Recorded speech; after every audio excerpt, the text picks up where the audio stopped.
Ya, El Clasico telah berakhir, di mana di sini Persib dengan Persija akhirnya dimenangkan oleh Persija 0-1 dari gol Marco Simic pada menit 45.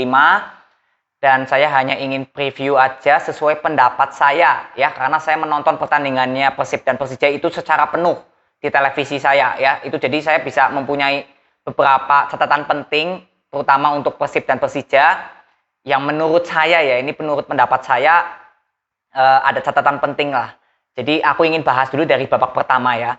Babak pertama itu memang boleh dibilang dari awal pertandingan Persib banyak sekali melakukan penyerangan ya. Dari awal baru berjalannya pertandingan aja Klok sudah membahayakan gawang dari Persija ya. Ini saya nggak mau komentari gol apa enggaknya itu, tapi saya nggak mau komentari ya. Intinya sudah banyak melakukan attack yang berbahaya lah Persib ini ke gawang Persija. Ya, sampai menit saya lihat itu sampai menit 15 sampai 20-an lah. Ya. Itu baru terlihat. Saya bisa mempunyai catatan penting bahwa lini tengah dari Persib Bandung itu nggak jalan pada saat menit 20-an. Saya sudah bisa membaca. Karena apa? Di sini ada Klok dan Rashid ya di lini tengah dari Persib, lalu di sayap kanan ada Vizcara, di sayap kiri ada Febri Haryadi ya, dan di depan kan meninggalkan Wender Luiz dan Castillion ya. Jadi ini Persib bermain dua striker ya Persib ya. Nah ini tengahnya Persib ini sebenarnya kurang support aja, makanya nggak jalan bolanya, aliran bolanya itu nggak jalan ya. Dan sebenarnya Febri Haryadi ini kan bagusnya bermain sebelah kanan ya sebenarnya ya, tapi ini ditempatkan sebelah kiri. Tapi ya is oke lah, saya nggak mau komentari. Intinya yang saya lihat hanya lini tengah dari Persib ini bolong. Dan itu bisa dimanfaatkan oleh Persija. Lini tengahnya Persib ini bisa dimanfaatkan oleh Persija dengan melakukan throw pass yang cukup efisien. Ya, dan kalau kalian amati Persija itu banyak sekali melakukan penyerangan dari sayap kanan, terutama pada Riko Simanjuntak. Jarang sekali bermain dari penyerangan sayap kiri Persija. Ya, kenapa? Karena di sini saya menyoroti permainan dari Ardi Idrus, back kiri dari Persib, yang menurut saya ya penampilannya ini kurang baik di pertandingan kali ini. Ya mungkin di pertandingan lainnya bagus ya, tapi di pertandingan kali ini boleh dibilang ini diobok-obok oleh sayap kanannya Persija. Kalau kalian amati Persija kebanyakan melakukan penyerangan itu dari sayap kanan semua, atau sayap back kirinya Persib Bandung, terutama di Ardi Idrus ini. Berapa kali lah serangan berbahaya dari Persija itu datangnya dari sayap kanan terus. Dari Riko Simanjuntak, Yan Mota yang melakukan crossing, itu selalu di sayap kanan atau back kirinya Persib Bandung, terutama di Adri Idrus inilah. Sampai kejadian yaitu menit 45 crossing dari Riko Simanjuntak dari sayap kanan ya, mencetak gol ke tengah di heading oleh Marco Simic dan terjadi gol menit 45. Jadi yang saya soroti di sini ada dua ya. Untuk babak pertama Persib Bandung di lini tengahnya itu kurang berjalan karena kurang support. Lalu back kiri dari Persib Bandung terutama pada Adri Idrus itu banyak sekali diobok-obok oleh Riko Simanjuntak dan Yan Mota, dua pemain ini. Itu yang saya bisa simpulkan dari Persib Bandung di babak pertama. Dan di babak pertama juga untuk Persija ini bermain cukup tenang, pertahanannya rapat, dan pergerakan dari Castillion dan Wender Luiz ini juga nggak jalan sebenarnya. Castillion dengan Wender Luiz ya mungkin di pertandingan lainnya berjalan dengan baik ya, tapi di pertandingan kali ini sebenarnya itu udah nggak jalan. Saya sudah melihat dari menit 30 ke atas ini Castillion dan Wender Luiz ini nggak jalan, nggak menyatu permainannya. Ya, itu catatan menurut saya ya, Castillion dan Wender Luiz. Dan lini tengahnya juga kurang support. Vizcara ya bermain menurut saya kurang baik, dan Febri Haryadi juga di sayap kiri nggak terlihat sama sekali. Ya, lalu di babak kedua, nah ini saya harus aplaus dulu buat pelatih dari Persib. Ini Persib pelatihnya sangat luar biasa ya, pengalamannya juga cukup tinggi. Di sini Ardi Idrus diganti akhirnya pada menit 62 ya, diganti oleh Bayu Fikri.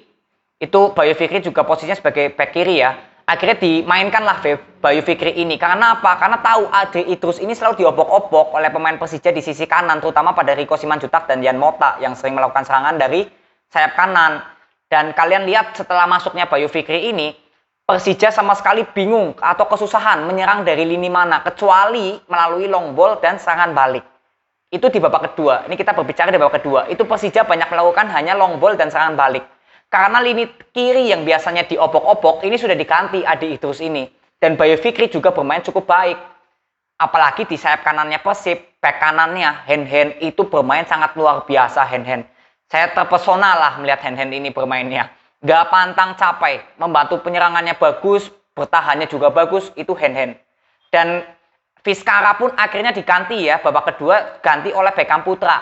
Jadi Febri Haryadi dibalikan posisinya di sayap kanan dan Beckham di sayap kiri. Dan kalian lihat peluang dari Beckham sangat banyak dan Febri Haryadi juga cukup bagus karena dibalikan lagi posisi seperti aslinya. Karena Febri Haryadi ini kan kidal ya, kaki kiri. Di sayap kanan itu bermainnya sangat baik, apalagi gol dari saat melawan PSIS. Itu Febri Haryadi sangat luar biasa bermain di sayap kanan. Ya, jadi Vizcara akhirnya diganti dan Febri Haryadi bermain di sayap kanan, Beckham di sayap kiri, itu lebih banyak melakukan serangan untuk Persib. Tapi lini tengahnya sebenarnya masih kurang support karena Castillion dengan Wender Luiz ini belum kompak.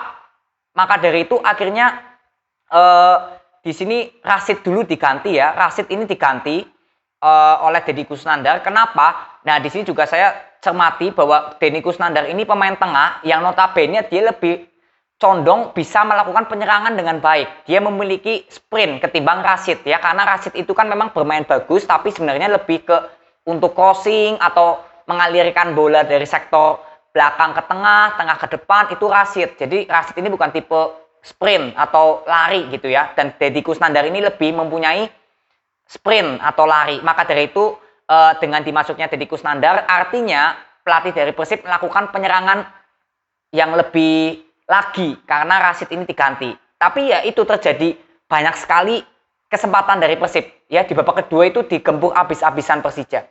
Ya, lebih jalan ini permainan dari Persib, lebih jalan walaupun memang belum terjadi gol ya. Dan kembali lagi di menit 69, nah ini akhirnya Castillion diganti oleh Freds Butuan ya. Freds Butuan ini juga pemain depan ya. Nah, Castillion ini akhirnya diganti. Kenapa? Karena Persib ini lebih bermain sebenarnya itu lebih ke apa ya? Passing cepat. Dimana Febri Haryadi yang sprintnya cepat, Beckham yang sprintnya cepat.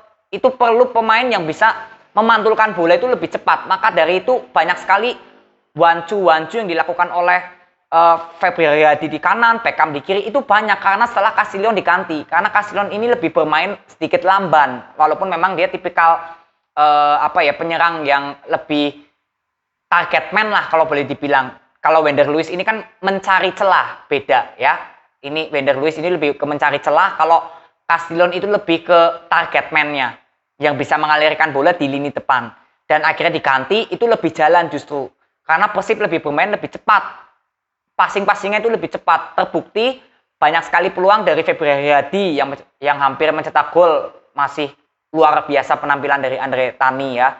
Lalu Beckham juga yang banyak sekali peluang. Lalu Wender Luiz crossingan dari sayap kanannya Persib. Yaitu ya. Jadi yang sisi positif memang mungkin Persib kalah, tapi sisi positifnya pelatih dari Persib ini sangat saya apresiasi.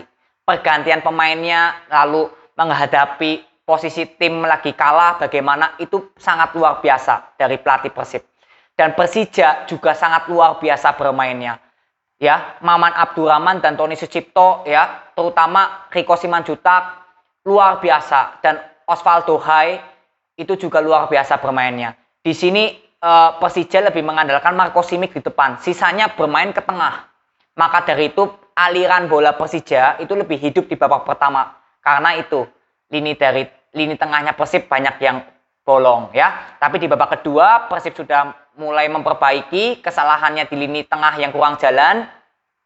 Ya akhirnya babak kedua ya Persib mendominasi walaupun nggak terjadi gol ya untuk Persib. Tapi ya is okay lah, ini sepak bola ya. Jadi itu aja yang aku bisa bagikan kepada kalian, bahwa di sini Persija menang dengan skor 1-0 dan itu yang bisa saya pendapat saya lah tentang Persib Bandung dan Persija. Jika saya ada salah mohon dikoreksi, dan ini nanti next mungkin Persib akan bermain lagi ya. Persib akan bertemu dengan Persiraja Banda Aceh dan Persija akan bertemu dengan Bali United. Jadi bagaimana nanti kita akan lihat ya di next match-nya. Thank you ya. See you.